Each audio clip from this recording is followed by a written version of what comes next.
السلام علیکم ورحمۃ اللہ وبرکاتہ۔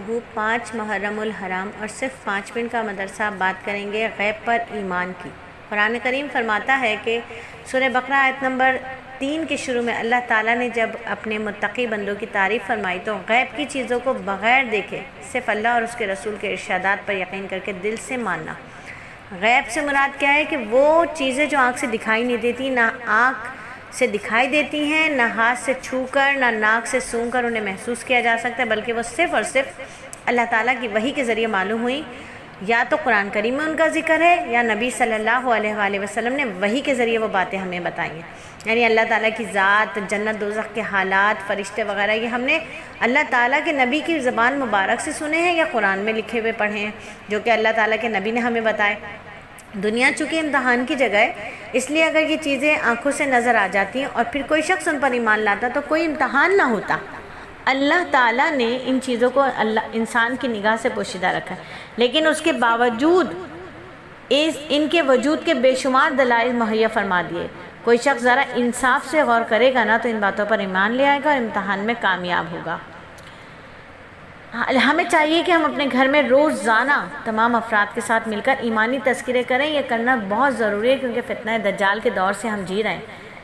یعنی غیب کی باتوں کا مذاکرہ کریں، جنت کی نعمتوں کا تذکرہ کریں، اللہ تعالیٰ نے جنت میں کیا نعمتیں رکھی ہیں، کون لوگ اس کے مستحق ہوں گے، اور اسی طرح جہنم، قبر، آخرت اور حساب کتاب کا تذکرہ کریں کہ کون لوگ حوض کوثر سے پانی پینے کے مستحق ہوں گے، قیامت میں نبی صلی اللہ علیہ وآلہ وسلم سے سب سے زیادہ قریب کون ہوگا۔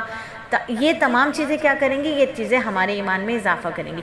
اور ایمان کو کامل کرنے کے لیے 2 عمل حدیث مبارکہ میں نبی صلی اللہ علیہ وآلہ وسلم نے بتا دیے۔ تو آج کی حدیث کے نبی صلی اللہ علیہ وآلہ وسلم کا ارشاد ہے، کوئی بندہ اس وقت تک پورا مومن نہیں ہو سکتا جب تک مذاق میں بھی جھوٹ بولنا نہ چھوڑ دے اور حق پر ہونے کے باوجود جھگڑا ختم نہ کر دے۔ مطلب یہ کہ جب تک آدمی ان 2 چیزوں کو نہیں چھوڑے گا اس وقت تک آدمی صحیح طور پر مومن نہیں ہو سکتا۔ نمبر 1، مذاق میں بھی جھوٹ نہ بولے، اور مذاق میں جھوٹ بولنا بری بات ہے نا، تو ہم لوگ آج دیکھ لیں کہ مذاق میں کتنا جھوٹ بولا جا رہا ہے، اور سنجیدگی میں بولنا تو اس سے بھی زیادہ بری بات ہے۔ کسی سے خلاف واقع بات کہہ کر بعد میں یہ کہنا کہ میں تو مذاق کر رہی تھی، نہیں میں تو مذاق کر رہی تھی، یہ جائز نہیں ہے، اس سے آئندہ کا اعتماد ختم ہو جاتا ہے۔ اور حدیث شریف میں کامل مومن بننے کے لیے دوسری بات کیا ارشاد فرمائی کہ حق پر ہونے کے باوجود جھگڑے سے پرہیز کرے۔ یعنی اگر وہ حق پر ہو اور صحیح بات کہہ رہا ہو یا کہہ رہی ہو اور دوسرا شخص غلط بات کہہ رہا ہو تو اپنا صحیح موقف بیان کر دے، بس بحث مباحثہ نہ کرے، کیونکہ دوسروں کو منوا کر چھوڑنا اس کے اختیار میں نہیں ہے۔ ہاں، دعائیں خیر کرتے رہیں۔ بحث مباحثہ کرنے سے کچھ بھی حاصل نہیں ہوگا بلکہ نقصان ہوں گے۔ ہر شخص یہی چاہتا ہے نا کہ وہ دوسرے پر غالب آ جائے، میری آواز بھی اونچی رہے، میری بات بھی اونچی رہے، دوسرا میرا مغلوب ہو جائے۔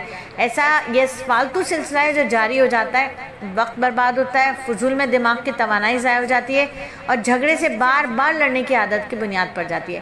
ابھی تو سچا ہونے کی وجہ سے جھگڑ رہے ہیں، بعد میں ناحق بھی جھگڑیں گے، تو جھگڑا انسان کے باطل کو اور علم کے نور کو تباہ کر دیتا ہے، ظلمت پیدا ہو جاتی ہے۔ تو ہم نیت کر لیں کہ مذاق میں بھی جھوٹ نہیں بولیں گے اور حق پر ہونے کے باوجود بھی جھگڑا نہیں کریں گے۔ تو آج کی دعا بھی سن لیجئے۔ آج کی دعا ہے ایمان دل میں رچ بس جانے کی دعا۔ ایمان کی محنت کرنی ہے، اپنے دل میں ایمان کے رچ بس جانے کی دعا کرنی ہے۔ جب حضرت آدم علیہ السلام دنیا میں آئے تو انہوں نے اپنے لیے ایمان کے رچ بس جانے کی دعا کی۔ ہم بھی یہی دعا مانگیں، اور وہ دعا ہے، اے اللہ میں تجھ سے ایسے ایمان کا سوال کرتی ہوں جو میرے دل میں رچ بس جائے۔ ایمان کی پختگی کیسے ہوگی؟ آج کی نصیحت ہے کہ ایمان کو بڑھانے کے لیے اور مضبوطی کے لیے صحابہ کرام رضی اللہ تعالیٰ عنہم اجمعین فکر مند رہا کرتے تھے۔